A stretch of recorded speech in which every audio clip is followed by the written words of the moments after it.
मध्य प्रदेश की राजनीति में एक बड़ा घटनाक्रम सामने आया है। राज्यसभा चुनाव 18 जून को होने वाले थे, लेकिन इस चुनाव से ठीक पहले एक बड़ा ट्विस्ट आया। कांग्रेस की उम्मीदवार मीनाक्षी नटराज का नामांकन रोक दिया गया है, रद्द कर दिया गया है और यही फैसला पूरे चुनाव का समीकरण बदल देता है। अब सवाल है कि नामांकन रद्द क्यों हुआ है, क्या ये कानूनी वजह थी या राजनीतिक विवाद, और सबसे बड़ा सवाल कि अब राज्यसभा की 3 सीटों का क्या होगा।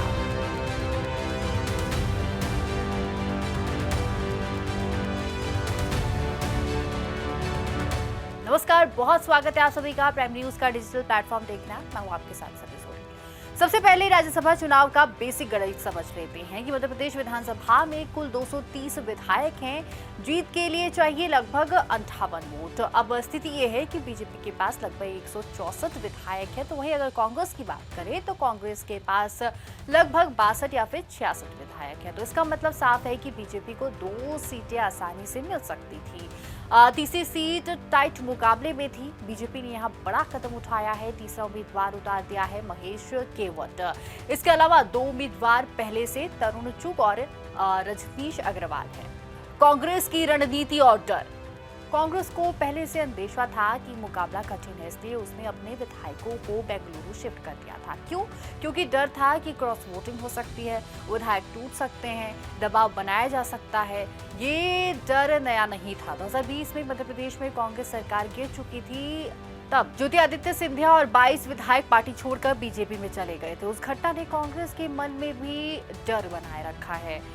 नामांकन रद्द होने की असली वजह। अब सबसे अहम सवाल है, नामांकन क्यों रद्द हुआ है? बीजेपी ने आपत्ति दर्ज की थी। उनका आरोप है कि मीनाक्षी नटराजन ने अपने नामांकन में एक लंबित केस की जानकारी नहीं दी। ये मामला तेलंगाना से जुड़ा बताया गया है। अदालत का समन और नोटिस मौजूद था। फैसला लिया गया कि रिटर्निंग ऑफिसर अरविंद शर्मा ने नामांकन रद्द कर दिया। कांग्रेस का पक्ष क्या है? कांग्रेस का पक्ष क्या है ये भी समझ लेते हैं। कांग्रेस का कहना है कि कोई एफआईआर नहीं थी, कोई आपराधिक चर्चा नहीं था, सिर्फ एक कानूनी नोटिस था। कांग्रेस के कानून प्रतिनिधि अजय गुप्ता, उनका तर्क भी सामने आया। उन्होंने कहा कि नोटिस का जवाब दिया जा चुका है, इसलिए उसे छुपाना जरूरी नहीं था। बीजेपी का पक्ष क्या है? बीजेपी का कहना है कि अगर कोर्ट को नोटिस है तो उसे बताना जरूरी था। बीजेपी नेता संकेत गुप्ता, उनका तर्क भी सामने आया। उन्होंने कहा कि नोटिस की जानकारी छिपाई गई है, इसलिए नामांकन गलत था। राजनीति का आरोप प्रत्यारोप। अब मामला सिर्फ कानून का नहीं रहा, बल्कि राजनीति का भी हो गया है। कांग्रेस का आरोप है कि ये बीजेपी की रणनीति है। चुनाव से पहले विपक्ष को कमजोर किया जा रहा है। कांग्रेस नेता केसी वेणुगोपाल, सचिन पायलट, भूपेश बघेल, इन्होंने चुनाव आयोग के बाहर विरोध किया। कांग्रेस का बड़ा बयान भी सामने आया। मीनाक्षी नटराज ने कहा कि हमें जानबूझकर रोका गया है, ये लोकतंत्र के खिलाफ है, हम कोर्ट जाएंगे।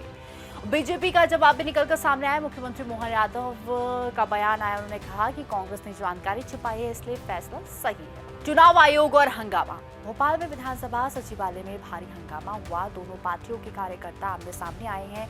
विधानसभा में मौजूद प्रमुख नेता कैलाश विजयवर्गीय, राकेश सिंह, कांग्रेस नेता विवेक तनखा, जिन्होंने कहा है कि कोई एफआईआर नहीं है, केवल नोटिस था। अब सीटों का पूरा गणित भी समझ लेते हैं। अब सीटों का पूरा गणित।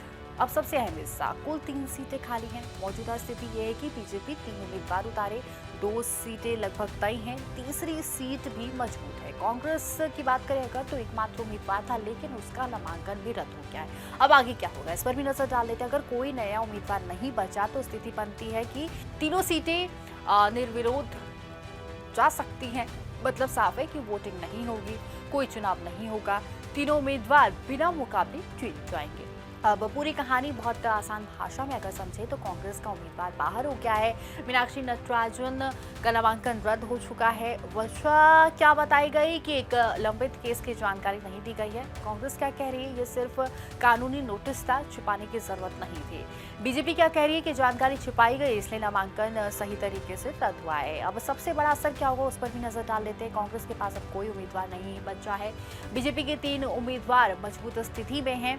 3 सीटों पर चुनाव होने की बजाय संभव है कि सभी सीटें निर्विरोध चली जाएंगी। मध्य प्रदेश राज्यसभा चुनाव अब तक सामान्य मुकाबला नहीं रहा है, बल्कि एक कानूनी फैसले ने पूरे राजनीतिक समीकरण को बदल दिया है और नतीजा ये हो सकता है कि तीनों सीटें बिना वोटिंग के ही तय हो जाएंगी। तो वहीं ऐसे तमाम बड़े अपडेट्स के लिए प्राइम न्यूज के डिजिटल प्लेटफॉर्म को जरूर फॉलो करें। नमस्कार।